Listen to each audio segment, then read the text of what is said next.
dizer que as crianças não devem jogar muito videogame, pois podem ficar viciadas. E eu nunca acreditei nisso, mas mudei de ideia quando isso aconteceu com a minha mãe. Meu nome é Jerry, tenho 12 anos e adoro jogar no meu celular. Sou louco por este jogo de estratégia. Construí minha própria cidade, guerreei com um dos jogadores e até firmei parcerias com outros. Ok, eu sei que passo muito tempo jogando, mas o que eu posso fazer? Eu não sou muito popular na escola e não tenho muitos amigos. Então, só me resta passar o dia inteiro jogando, inclusive durante a aula. E foi justamente por isso que minha mãe foi chamada na escola. Deus do céu, eu fiquei com tanto medo quando isso aconteceu. Mamãe trabalhava muito e teve que pedir licença do trabalho para ir à escola. Então já estava me preparando para receber um castigo daqueles. Minha professora lhe disse que eu estava ficando viciado em jogos e que minha mãe tinha que tomar medidas urgentes para impedir que isso acontecesse. Mas, para minha surpresa, ela não me repreendeu. Mamãe sabia que eu me sentia solitário e não se importava que eu me divertisse de vez em quando. Mas, claro, tínhamos que definir alguns limites. Eu não jogaria mais durante a aula e tinha que melhorar minhas notas. Eu ainda sou muito grato à minha mãe pelo modo como ela me tratou. 2 semanas depois, recebi uma oferta especial do meu jogo. Traga um amigo e ganhe 10 rubis. 10! Dá para acreditar? Finalmente eu poderia dar uma melhorada no centro da minha cidade. Ok, isso provavelmente não tem importância alguma para você, mas é muita coisa para um jogador. O problema era que eu não tinha nenhum amigo para convidar. Então esperei até a noite, que é quando minha mãe chega do serviço, peguei o celular dela e instalei o jogo. Durante o jantar, ela percebeu que o celular dela estava apitando o tempo todo. O jogo envia notificações. Eu fiquei um pouco constrangido, mas contei que tinha instalado o jogo no celular dela para ganhar um bônus e me preparei para ouvir um sermão sobre não pegar nos objetos dos outros sem pedir permissão. Mas essa conversa não aconteceu da forma que eu esperava. Mamãe ficou um pouquinho animada e começou a me perguntar como o jogo funcionava. Acho que ela estava interessada em puxar papo comigo e aquilo me deixou muito feliz. Poucos dias depois, eu estava sentado na aula, morrendo de tédio, mas eu estava fazendo de tudo para aprender química, embora achasse aquela matéria uma chatice. Estava difícil me concentrar, pois meu celular estava vibrando sem parar no meu bolso. Eu sabia que era o jogo e tentei não reagir.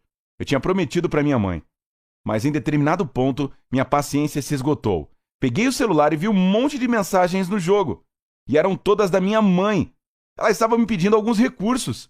Aí eu escrevi para ela: eu não esperava que você jogaria isso.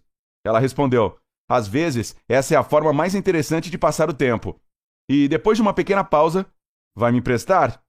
Uau! Eu fiquei super empolgado por minha mãe estar jogando comigo. Parece estranho, mas nós começamos a nos comunicar mais graças a esse jogo. Irado, cara! Mas 1 mês depois, tudo deu errado.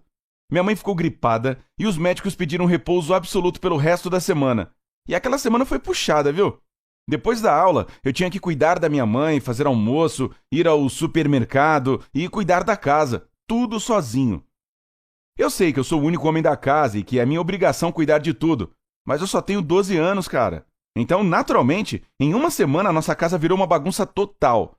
Durante aquele período, minha mãe passou um bom tempo jogando aquele jogo. Ela disse que não tinha mais nada para fazer e que o jogo ajudava a passar o tempo.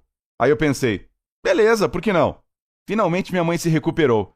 Mas quando acordei na segunda-feira, esperando que ela estivesse pronta para voltar para o trabalho e começar a cuidar dos afazeres domésticos de novo, a encontrei deitada, jogando no celular. Eu disse: ei, mãe, você não tem que trabalhar hoje?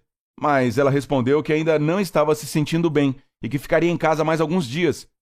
Estava na cara que ela não estava mais doente. Eu disse: mãe, você tem que levantar. Nossa casa está uma bagunça. Tô cansado de comer cereal todo dia. Você precisa fazer alguma coisa. Mas essas palavras a deixaram furiosa. Ela gritou comigo e me mandou para a escola. Em situações normais, mamãe nunca faria aquilo. Alguma coisa estava errada. E aí, percebi que ela tinha outro motivo para ficar na cama. Ela queria jogar. Caramba, essa coisa de vício em jogo era mesmo verdade. Minha própria mãe estava sofrendo com isso. Durante dias, tentei convencê-la a voltar para o trabalho, mas toda vez ela acabava gritando comigo. Eu me senti impotente. Nós morávamos juntos, mas eu só a via uma vez por dia, quando ela me dava dinheiro para comprar comida. E uma vez, em vez de dinheiro, mamãe me deu um cartão de crédito. Como sempre, Fui ao supermercado, comprei algumas caixas de cereal, leite e algumas pizzas congeladas para esquentá-las no micro-ondas. Mas o cartão não passou, pois não havia saldo na conta. Passei a maior vergonha no caixa. Eu fiquei parado, em choque.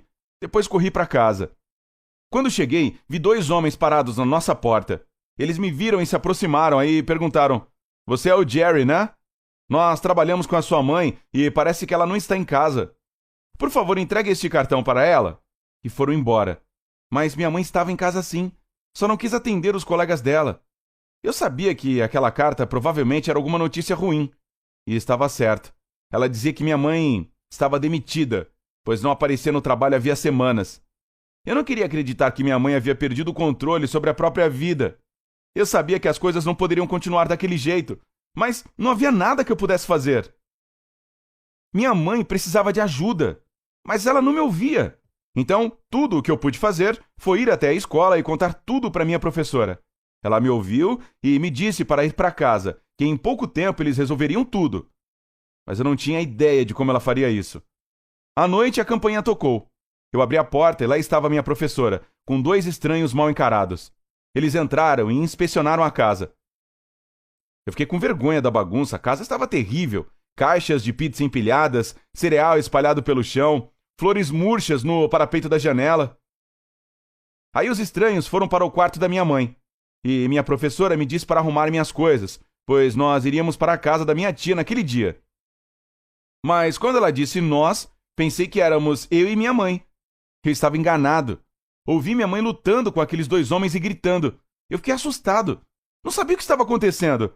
Mas pelo que parece, minha professora tinha dado queixa ao conselho tutelar. E agora minha mãe poderia perder o direito da minha guarda. Meu Deus! Eu não esperava que isso pudesse acontecer. Mas eu não tinha o direito de dizer nada. Fui levado para a casa da minha tia, que ficou com a minha guarda temporária. E a mamãe foi para um centro de reabilitação. Nós conversamos várias vezes pelo telefone e ela chorava o tempo todo pedindo desculpas. Mas isso não facilitou as coisas para mim. Agora eu moro com a minha tia, que eu não via fazia 7 anos. E minha mãe está em algum lugar longe de mim.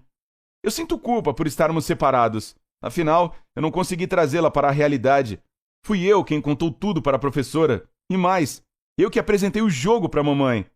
Agora só me resta torcer para que ela se esforce para se livrar do vício em jogos e que encontre um emprego para não perder a minha guarda e para que nós fiquemos juntos de novo. Obrigado por me ouvir. O que você faria se visse que seu pai ou mãe está viciado? Acha que conseguiria fazer ele ou ela largar o vício? Conte para mim nos comentários. E claro, curta este vídeo